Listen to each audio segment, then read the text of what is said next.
Hello everybody, it's Bonnie from BonnaH Co and I am here to close out the last day of BonnaH Co Bingo. It has been, hi Maddie, thanks for coming. I was kind of thinking maybe there'd be nobody to show up today, but I'm really happy that there are some coming. Hi Kathleen, how you guys doing? Happy Friday. I can't believe it's been 24 days of stitching. Hi Marilyn. It's kind of crazy to think that we've been on for that many times live, coming from hardly ever going live. It's been really, really fun. Hannah, unfortunately, sends her regards. She's not able to join us today.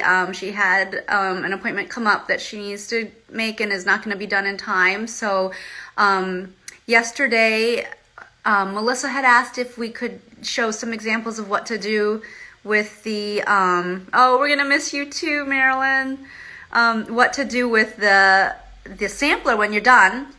And we were going to show you the beautiful scrap bag that Hannah did. So she used a bunch of salvage strips, the salvage from the fabric yardage, and she quilted that all together, and she has a section of the bag that is basically hand embroidered.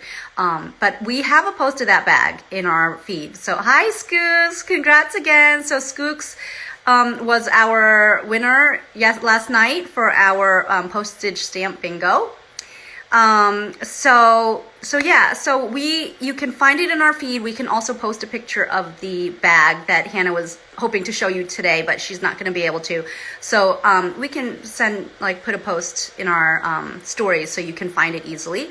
So you can see what the bag looks like, and maybe it'll inspire you to do something like that with your own sampler. Okay. So obviously today is, oh, okay. Skooks is driving, so she's not able to chat. Hopefully no birds run into you or dive bomb your car. Anyway, today is obviously the very last stitch on the bingo board, which is turkey work. So I don't know how many of you are familiar with turkey work, but it is actually a really fun stitch, very tactile stitch. So kind of think like shag rug. Yeah, or turkeys. Well, yeah, like fluffy turkeys. Yeah. So let me turn the camera around. Let's see. And get you guys set up. So as I said, there's nothing to draw because this is the last stitch on the board. It is turkey work. And so it's also called fringe stitch, turkey rug stitch, or the Giordes knot.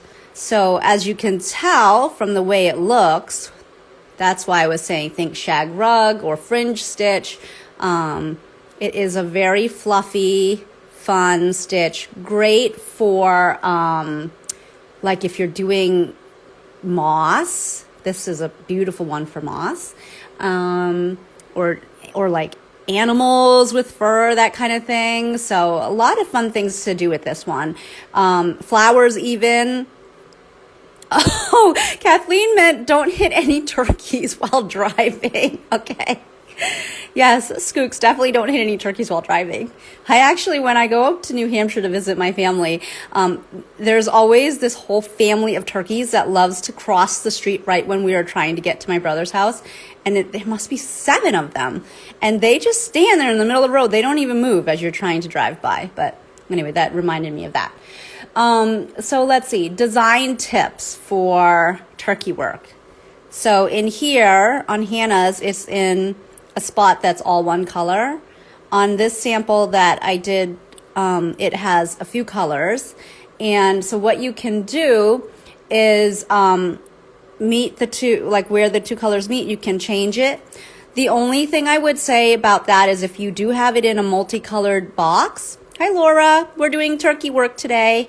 If you have it in a multicolored box, you're going to want to, I found it to be easier if I waited until later to cut the loops to create this fringe, because it's harder to cut them when they're all mixed together. Or it's harder to stitch them if you do one color first, cut it, and then try to stitch the one next to it, because it just gets caught in the fringe that's just been cut. Oh, I know, Laura. I'm sad too. We're totally sad. We're bummed, but we'll probably pop in. You know, right now it's actually Mend March. I don't know if you guys are familiar with that, but it's a month-long celebration of mending. And so we're using it to motivate ourselves to get through our mending pile. And so we may, you never know, we might pop in for a live mending session, and stuff like that. And we're always, we'd host a monthly Stitch and Chat via Zoom. If anybody wants to join us for that, we would love to see you there. But anyway, let me get back to this. So basically the composition of the stitch is it's a series of looped stitches and then they're tacked with little tiny back stitches. They can be left as either loops or trimmed like to create this cute little pile and texture. But it's up to you if you want to leave it looped or not, okay? So let me show you how to do it. There are a few ways that you can handle it. If you plan to leave loops, then you would start with a knotted strand of thread. I like to use the full 6 strands when doing turkey work because you'll get like more bang for your buck, because it'll create a fuller pile for you. So I always do 6, and it uses a lot of thread. So make sure you've got at least your 18 inches. And I also find it helpful to just get a few of them ready, like just threaded and ready to go so that you don't have to worry about like rethreading every time you have to start again. So that might be helpful. I'm going to start right in the board itself today. I don't think I need to go with the sample demo. So let's get started right in the board. So what I would recommend to you is if you don't have a lot of thread left in whatever color you need, then feel free to play around and mix in some of the other colors and have some fun with it, okay? So I'm gonna go ahead and see, this is all I've got left of my green, and then whatever I threaded. So let's see how much I can get done. I'm gonna try to like complete this kind of 4 square section in here. And what you do is this one starts from the top, the front side of the fabric, if you are doing it with without the loops. Like if you plan to cut the loops, and this is how you would do it, or this is how you can do it, because I'm sure there are other ways as well, but this is how I approach the turkey work stitch. So I start from the top side and I don't have a knot at the end of my thread, okay? So I'm gonna go in, let's see, I guess I'll go here. I'm gonna kind of work from left to right, and I'm gonna start at this point here. I'm gonna go in from the top, and then I'm gonna pull, but I'm going to hold that working thread, the tail end. I'm going to hold it and not pull it all the way through, okay? So I'm going to hold on to that. And then what I do is I move forward just a few threads away, okay? And I come up and I do a little back stitch over that first stitch, and that's gonna hold it in place. So you see I'm tugging and it's not coming through. Okay, so that's the beginning. Then what you do, I'll pull that little fringy tail out of the way, and then I come up right next to it moving forward. Don't mind my phone, somebody's trying to call. And if you can hear, my husband has the day off today and he's downstairs playing his guitar. So, but he's being very nice and not putting it up too loud. So I think it should be fine. Okay, so I come up and I'm gonna make a little loop forward. So I'm basically following this line. I'm not sure if everyone can see the line okay. I'm gonna darken it just in case you need to see it a little better. Okay. Okay, so I'm gonna jump ahead and make a tiny loop. And I'm gonna hold on to that loop. And I try to make it about the same length as the tail. If you make your loops longer and you plan to cut them away, then obviously you'll be losing a lot of that thread. You'll be wasting a lot of thread, but it's also difficult to keep the loops super small. So you do what works for you, but I'm gonna try to keep it about that size. It's about maybe a 1/2 inch or so loop. Okay, now I push it aside and I'm gonna go forward a tiny bit. Okay. and I pull, but I don't close that loop. And then I go back and do a little back stitch to tack down the loop we just made. So it's basically a series of loops with a back stitch. Then you come up in the middle, do another loop, and then you go back again with another back stitch. And all these little back stitches, they just hold down your hold down that loop so it doesn't come apart, especially after you cut it. So I'm going to move forward again. And so you can see how this can be kind of a time-consuming stitch. So not for the faint of heart, but the payoff is a ton of texture, really nice and fuzzy, and just like you're going to want to keep touching it. I mean, it's just such a fun stitch. And if you are doing something like a woodsy theme, so beautiful for moss. Hannah recently did a sort of like a family tree wood slice kind of thing, and she added some of this turkey work around the wood slice as moss, and it added a lot. It was just so fun. So I'm going to repeat that little loop. Does this make sense to everyone? If you need me to clarify anything, please let me know in the comments. Okay, so I'm going to pull that loop. I try to keep it as consistent as I can, but again, if you can't, it's not a big deal. It's just going to get trimmed down at the end. So let's do that. I jump back, and you only need to jump back and get the end of that loop, like not the whole loop, but just that one thread. If you can see that. Okay, I'm going to do back stitch and hold that down. Okay. Oh yeah. Oh, for doll hair. Yes. Laura says she uses it all the time for doll hair. That is, yes, it's great for doing portraits if you're doing hair. Yes. I forgot about the doll hair. Yeah. Yeah, wow. So that must use a ton of thread then, because you probably need to leave it, or you probably like to leave it fairly long, I would imagine. Okay, so back stitch again. Okay, and so as I said, you can do a whole bunch of them. You basically work them in tight rows, and then you can either leave the little loop like that if you wanted it to be looped, or you can cut them. Can I show the back? Yes. You're trying to, okay, yes, Kathleen. Kathleen's trying to thread her 6 strands. So the back is like this. It's just a bunch of little back stitches, okay? And then the front is the loop. Okay, don't worry, Kathleen. You're going to see me repeat this over and over and over again, and you'll have the replay if you need it. So this is basically the mechanics of the stitch. So forward a little bit, make the loop, and you're basically, when you make the loop, you're not going back down into the exact same hole you came out of. You're coming maybe like 2 to 3 threads away, and then make your little loop. Then you jump forward again, like 2 threads away, and then you do a tiny back stitch over that tail end of the loop thread. So same for first. So the first stitch, the first stitch, Kathleen, would just be you start from the front of the fabric. So that's what's different about it, is normally we start from the back with a knot, but this one has no knot because I plan to trim all this. If I was planning to leave all the loops, I would start with a knot and start in the back. But in this case, I don't want to confuse you. In this case, I'm going to cut it. So I started from the front, no knot. Here's the cut end. This is where I first started.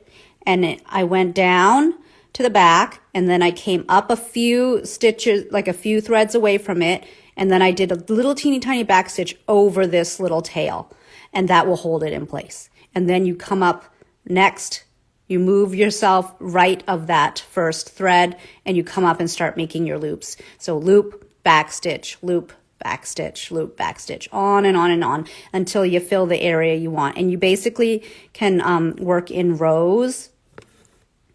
And you just go back and forth. Now, if you want your fringe to stand a little more upright, you can actually come up through the back stitch. and it will kind of help the thread stay more up, like up towards the top instead of pushed off to the side. That was actually a great tip I learned from Jessica Long, who inspired us to do the embroidery bingo in the first place. So I'm sure many of you are familiar with the amazing Jessica Long. But that's a trick I learned from her, is that you can actually come up through the little back stitch, and that helps hold the threads up. So I'm just going to do this square here. I might actually have to do a rectangle because this, like I said, it takes a long time. My goal is to fill this area here, okay? So what I would do is now I'm going to turn around and I'm going to go this direction. And so depending on how tightly you pack your rows, then it'll be a fuller pile, okay? And then, so maybe we can do 4 rows like that, okay? So what I like to do is then I turn my hoop and I start going the other way. So I'm going to turn around and now I'm going to start following this line, and I'm going to come up and make my loop.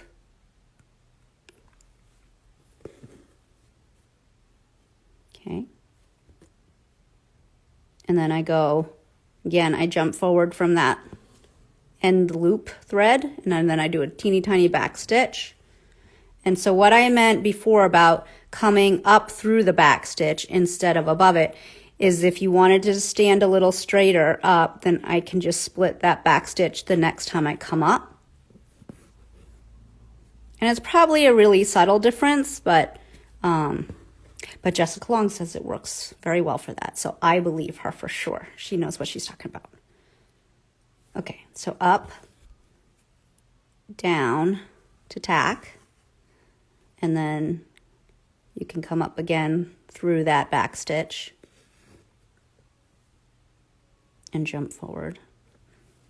And so if you make your loops bigger, like not as tight where they come out and back in, then it's probably going to be a little sparser. So you decide the fullness of your pile ahead of time, okay? Okay. And so it looks like I might be able to get 2 rows with this one thread. But like I said, this stitch uses up a lot of thread. Hi, Ray. I am demoing our very last one. Sadly, the last stitch has come. And it is turkey work. And it's I don't know if you're familiar with it, but it is a really fun textural stitch. Okay, let's see. I think I have enough. Ooh, see, I almost pulled that loop all the way down. So just pull it back out. Tack it down. I might be able to come up and do one more. Let's see.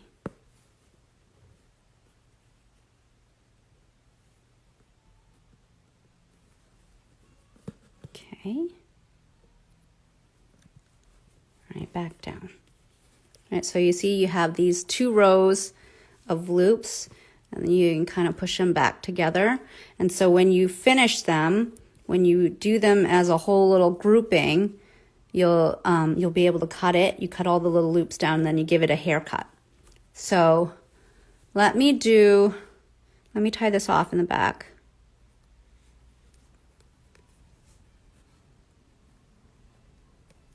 Ooh, I didn't leave myself a whole lot of thread, so it's going to be a little tricky.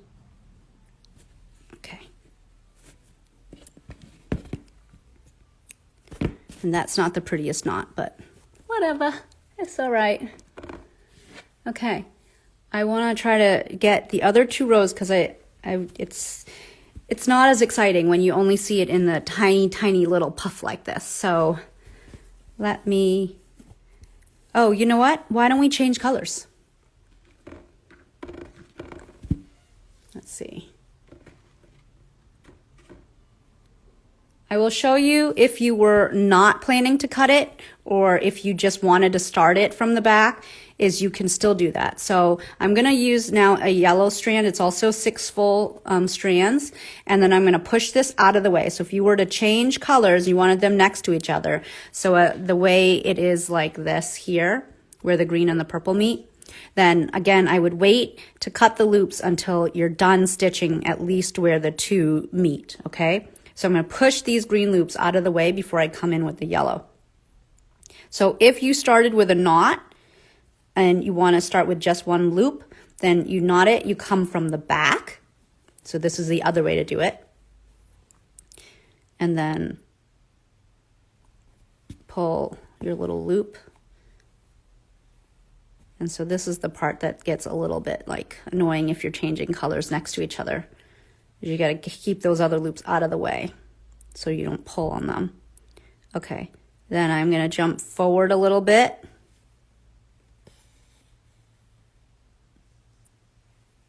And then back stitch to tack it.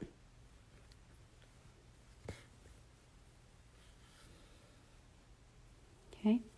And so this is the difference, Kathleen. See how this first one has a loop? And before, when I didn't start with a knot, you actually just have the tail end on the top side of the fabric, okay? But they work the same. The only difference is that, really. Okay, so come up, make a little loop,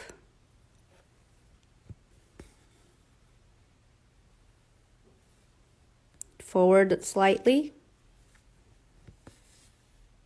back stitch to hold that loop in place. Okay, come up again a little forward, and you can go through that back stitch if you want to have that loop stand upright a little more.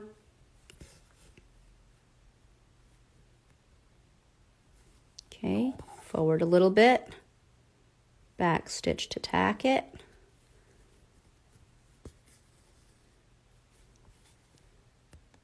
But yeah, so if you were using it for doll hair, you would do it, it's like creating lines like rows of hair, and then you can trim it as needed. And even I've seen people like, they've done it for embroidery, like portraits, and they braid it, like they even give them hairstyles. It's kind of fun, like especially when they do those like wedding portraits in embroidery. I don't know if you've seen that, but yeah, a lot of fun ways you could use this. I could see this for sure as like a little teddy bear, maybe. What else? Gosh, anything where you would need it to be fuzzy and fluffy. And I've also seen people use like hair clippers to trim their turkey work to create their pile. And so the thing is, if the longer it is, the fluffier it will look, and the shorter you cut it, the more dense it will be. And the only thing is, when you're cutting, you'll want to remember, you know, you can always cut more. It's not like a bad haircut that will grow back. You have to make sure you're, you saw I turned my hoop, so now I'm working. I like to work from left to right each time, so I just keep turning as I do each consecutive row. Do you pull the tacking stitch all the way down? Yes, you do, but just hold on to loop as you're pulling it down. So I'll hold this loop, and then I jump forward, and I'm going to make the tacking stitch, and I'm still holding that loop, and now I'm going to go back to tack it, and I pull so that that tacking stitch is flush up against the top of the fabric. Okay, great question, Maddie. All right, so yes, that tacking stitch goes all the way. There is no loopiness on that. There's no ease in that. It goes all the way down, and that's what's going to hold that loop in place. I know there's a little bit of a tricky one to get, but once you get going and you figure out the flow of it, it comes together, you know, without too much trouble. It's kind of forgiving too. As long as you remember to do that back stitch, it pretty much holds it down. Oh, they were like giant. Oh, yes. Okay. Yes. Pull it all the way down. Sorry if I wasn't clear. Sorry, I apologize for that. But so yeah, so I'm holding the first loop, but the tacking stitch goes all the way back. Okay. Hi, Karen. Thanks for joining us. We are doing the turkey work stitch. This is a great one, super fluffy and fun. I think I have time or enough thread to make this one last loop, but I am really getting close. Okay, and then I need to tack that down all the way to the back. Uh-oh. Yeah, I pushed it a little too far, I think, and it came undone from my thread, and as I was trying to tack it down, okay, let's see, I have to take that back out now. One more, okay. This is gonna be a tricky one. All my threads are uneven too. Okay.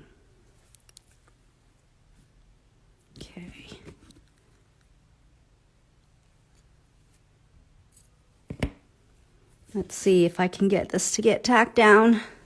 I gotta sit down for this. I've been standing. Okay. Because it's so short. Eek. And I just put some lotion on before I came to stitch.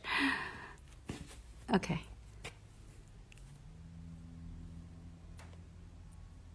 So fiddly. You see? We all have our struggles. Okay. I'm definitely not going to be able to knot that. So what I'm going to do is tuck that underneath and weave that end as best I can. Got to weave it. Can't knot it, then weave it. All right. I'm going to show you a trick. Where's my bag? If you have only a teeny tiny tail and you don't have enough to weave, and if you have like a wire threader like this, and you can thread it underneath and use it almost like a crochet hook kind of. So I tuck this underneath the threads in the back, and then I stick the tail end in, and then I can pull it through to weave it. So you could do that a few times if you want. Yes, Karen, definitely watch it because it's a super fun stitch. Okay, so I did 2 rows of green, 2 rows of yellow, and I'm gonna just sort of like fluff them all back up. So you have the option to leave them as these loops. And then at the end, if you decide you wanna trim it, oh, thank you, Skooks. Skooks said that is genius. Why have I never thought of that? Yeah, we try to offer, we try to bring you guys some good tips when we can. And it was so lovely, everyone's comments. A lot of you had reached out and said you've really enjoyed bingo, and it means the world to Hannah and I. We are just so thrilled with how everything turned out. We're so excited for everybody. And it is so reassuring to hear that you've enjoyed learning with us and that we've got tips that are helpful to you, even for many of you experienced stitchers who have joined us. What a joy it is to hear that we have something to offer to you guys. We feel like we do, obviously, because we started a business, but it is nice to hear that we really are able to help you guys and can teach you something new. Okay, so you go through and you basically trim all of your little loops. And let me see, did I get them all? All right, so I think I got them all. So you see how you trim them all. And yeah, you can leave them like that. Or, yes, there are so many variations of stitches and so many different ways to make them. And you just have to figure out which way works for you. And you have to be willing to think outside the box and not just go with what is the traditional way. Because sometimes, those rules are meant to be broken. Not that they can't work for everybody, but, sometimes you have to be flexible and adapt. Okay, so here you trim, and remember, you cannot put it back. Well, you could, but it would take you a whole lot longer and it would be a pain. And this is not a fun stitch to have to take out. So trim little at a time until you're happy with it, okay? And this is also super cute to do, like, imagine if you just did this as the center of a flower and it just looks like the stamen or the pistil or whatever that flower part is. Oh, Laura, I know it was so close. It was unbelievable. I said to him, like, oh my God, did you see all that? They were like literally seconds apart. So crazy. But we're just so happy everybody's enjoyed it. You know, everybody's been such a great sport.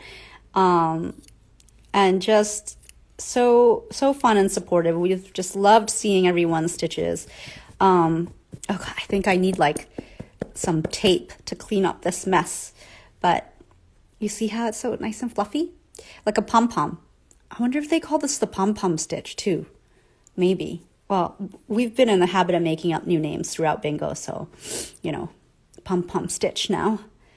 You can also shape it. So let's say you wanted it to be more like a pom-pom. You can trim a little more around the outer. Just be careful not to trim your fabric, obviously. But you can trim, you know, like down and have it be a little fuller on the top, on the tippity top. But yeah, have fun with it. I mean, again, be careful, don't get overzealous with your trimming, but play around with it. Okay.